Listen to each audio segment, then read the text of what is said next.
suivant leur culture. Je suis un Africain, un Sénégalais, qui, à l'année de l'indépendance, était parmi les jeunes qui avaient 18 ans, qui étaient dans toutes les sources, dans tous les mouvements.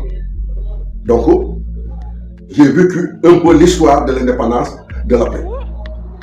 Je suis un Sénégalais, mais l'histoire du Sénégal, c'est l'histoire de tout le reste de l'Afrique, c'est tout le reste de l'Afrique. On ne va pas rentrer dans les détails profonds. Pourquoi cette indépendance? Parce qu'on y viendra.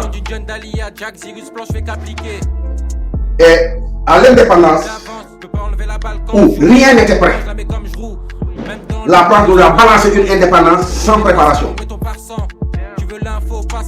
Les pays concernés commençaient à prendre des étudiants pour les envoyer dans les universités et écoles européennes pour venir remplir les postes de... Et je fais partie de ces premiers. Moi, par contre, j'ai fait l'aviation militaire. Je suis parti, donc en 1962, recruté par l'armée pour aller faire l'aviation. Et je vous signale au départ que, au moment où on partait, dans l'Afrique francophone, le noir avait pour mission dans l'aviation, c'était une chasse gardée, que la mission de descendre les bagages et de nettoyer les avions. Donc, on peut dire que nous sommes parmi les premiers, cette vague-là, d'Africains, après indépendance, d'aller sur les bancs de l'école apprendre réellement ce que c'est un avion.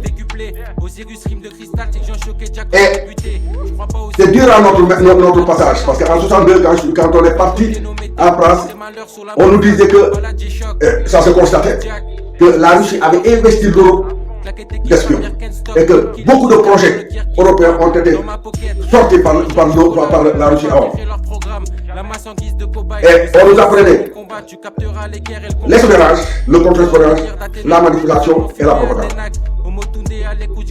Et dans le principe de l'espionnage, on nous avait donné une fois une leçon. Vous êtes habile, on vous a séquestré.